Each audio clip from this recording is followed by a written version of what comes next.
Research suggests that after 60, leg strength can decline by roughly 3% a year, often without one moment marking the change.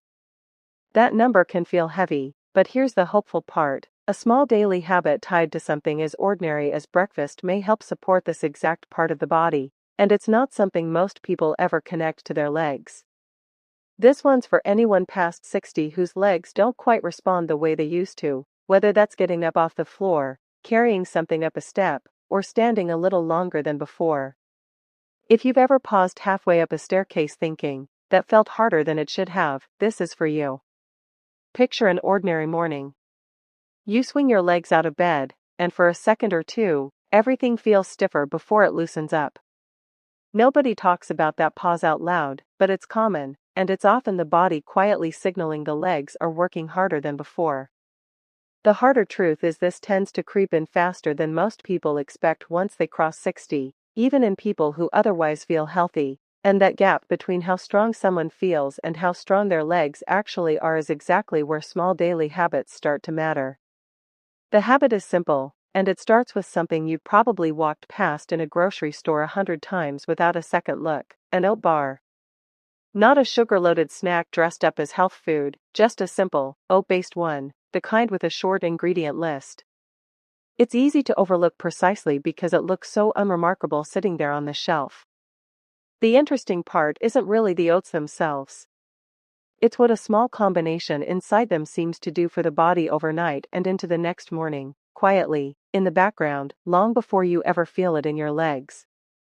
That part is worth slowing down for. Here's the first piece. Oats carry a moderate amount of plant protein, somewhere around 5 to 6 grams in a typical serving, and research on aging suggests protein plays a meaningful role in maintaining muscle, especially past 60, when the body doesn't hold on to muscle as efficiently as it once did. The muscles that get you out of a chair or up a curb are some of the first to feel it when protein intake runs low over time. Some studies point to older adults needing more protein than younger adults, and spread more evenly across the day, just to maintain the muscle they already have, not even to build new muscle, simply to hold on to what's there. A bar with a few grams of protein obviously isn't a complete solution on its own, and nobody is claiming that. But as part of a wider pattern of eating, especially early in the day when many people barely eat any protein at all, it's one small piece that adds up over weeks and months, one small, repeatable habit rather than a big overwhelming change to your whole diet. Quick question, though. Ever notice how some breakfasts leave you dragging by 10 in the morning, while others keep you steady for hours? That comes down to the second piece, a type of fiber in oats called beta-glucan. Research has repeatedly linked it to healthier cholesterol levels and steadier blood sugar after eating, because it slows down how quickly food is digested. Steadier blood sugar means fewer energy crashes, and fewer energy crashes tend to mean someone's more willing to take that walk, climb those stairs, or stand a little longer instead of sitting back down out of sheer fatigue. There's a circulation angle too, since a heart working efficiently helps move blood and oxygen down into the legs during activity. None of this is the fiber magically strengthening a muscle, and it would be misleading to suggest that.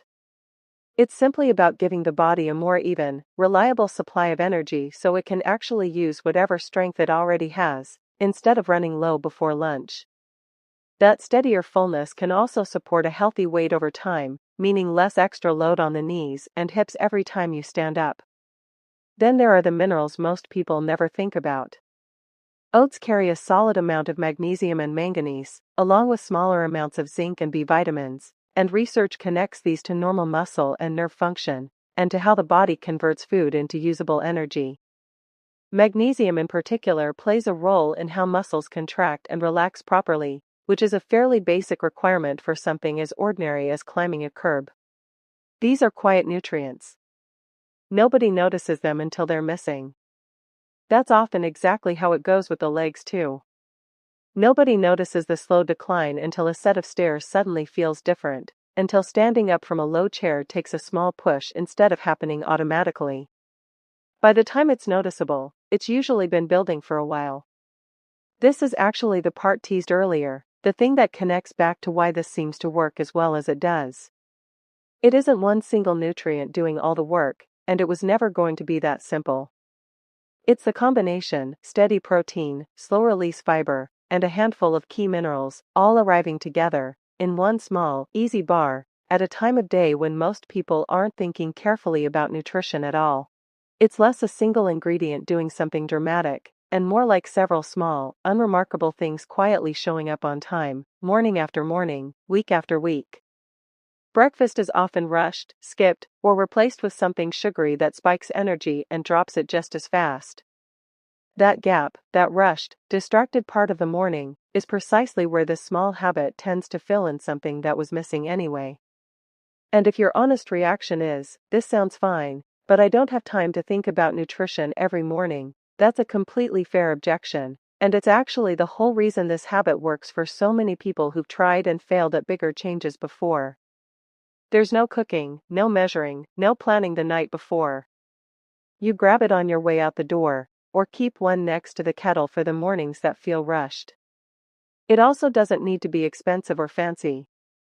Some of the simplest oat-based bars on a regular grocery shelf work just as well as anything with a premium label on it. It doesn't ask you to track anything, weigh anything, or feel guilty on the days you forget. It just sits there, ready, waiting for the next morning you do remember.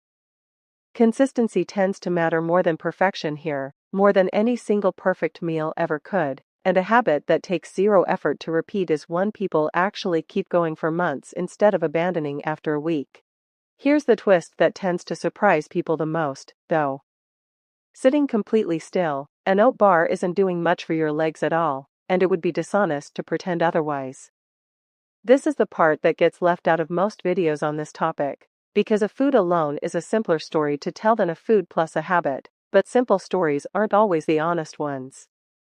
Some research suggests that pairing a small protein and fiber-rich snack with light movement afterward, even just a short walk to the mailbox or a few minutes tidying up, appears to support the body's ability to put that nutrition to use exactly where it matters.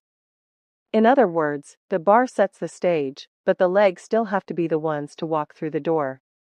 It's a small detail, but it changes what this habit actually is, and it's worth hearing before writing this off as just another food video. Because once movement enters the picture, the food stops being the whole story, and starts being one supporting piece of a bigger one. So here's the point that's genuinely easy to miss in all of this. It isn't that oats are secretly powerful, and it isn't that one bar changes anything by itself, no matter how it gets framed.